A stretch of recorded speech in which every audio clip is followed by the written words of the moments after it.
কারখানার ammonia synthesis gas কম্প্রেসরে সমস্যা হওয়ায় প্রসেস প্ল্যান্ট বিঘ্নিত হয়।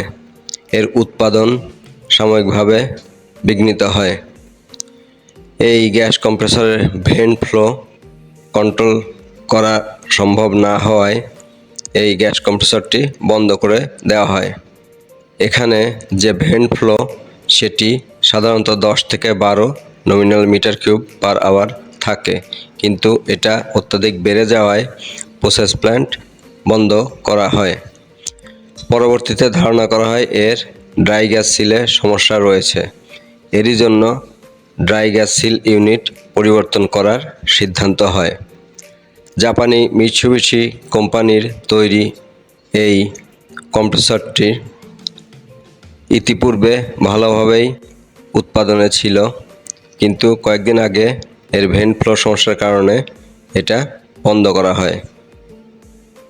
এর বিভিন্ন ফ্লো মিটারগুলো পর্যবেক্ষণে দেখা যায় এই যে ভেন্ট ফ্লো সেটি অনেক বেড়ে গেছে।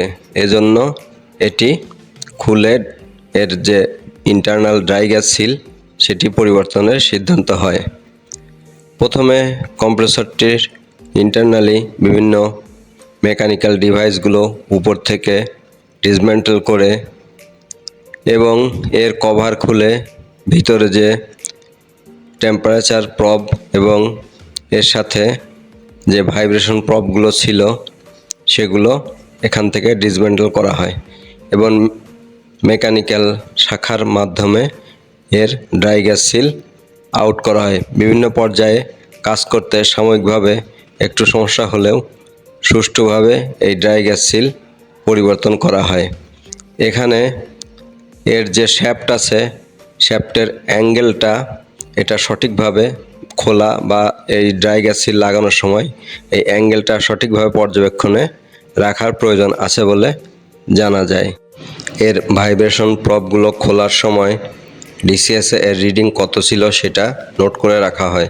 পরবর্তীতে লাগানোর সময় এই রিডিংয়ের সাথে কম্পেয়ার করে সেন্সরগুলো অ্যাডজাস্ট করা হয় এবং এর যে ভোল্টেজগুলো প্রক্সিমিটি সেন্সরের সাথে সেটার ভোল্টেজটাও এখানে অ্যাডজাস্ট করা হয়। কম্প্রেসরটির ড্রাই গ্যাস সিল খোলার সময় এর হাইড্রোলিক প্রেসার প্রায় 3000 কেজি পর্যন্ত বৃদ্ধি করা হয়।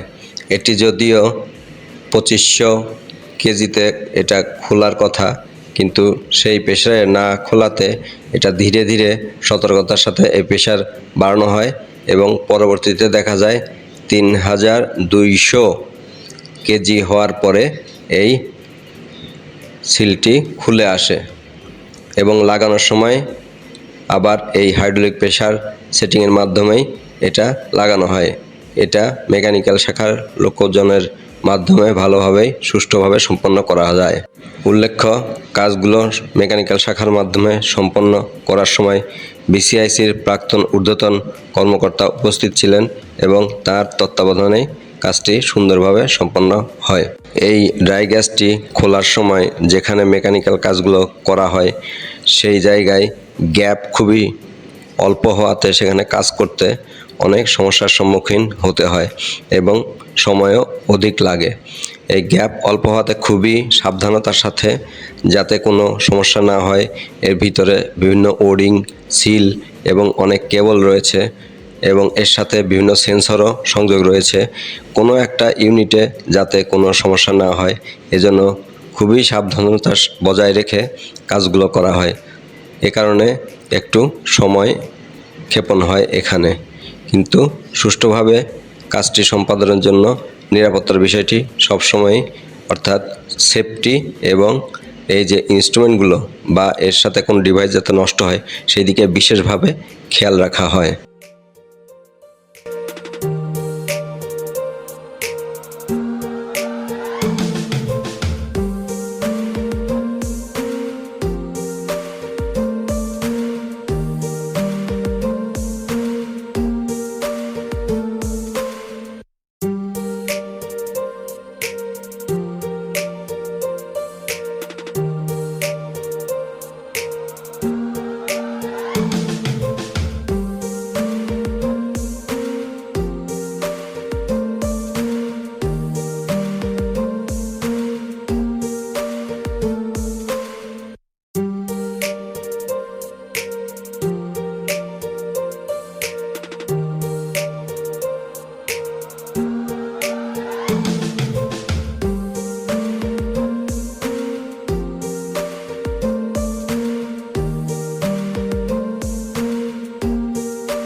মেকানিক্যাল এবং ইনস্ট্রুমেন্ট সম্পূর্ণ কাজ শেষ হওয়ার পর অপারেশন শাখার মাধ্যমে সব কিছু চেক করা হয় এবং সব ঠিক থাকায় অয়েল পাম্প চালিয়ে অয়েল সার্কুলেশন দেওয়া হয়।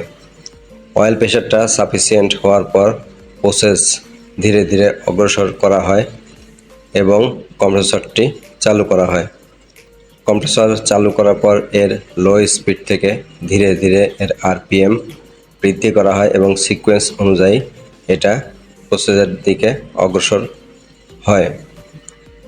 চালুর সময় এর বিভিন্ন প্রেশার, ফ্লো, ভাইব্রেশন এসব কিছু চেক করা হয় এবং পর্যবেক্ষণে রাখা হয় এবং এরই ভিত্তিতে সব কিছু ঠিক থাকায় কম্প্রেসরটি এর স্পিড আস্তে আস্তে বাড়িয়ে এর রানিং যে স্পিড থাকে সেই রানিং স্পিডে ধীরে ধীরে নেওয়া হয়।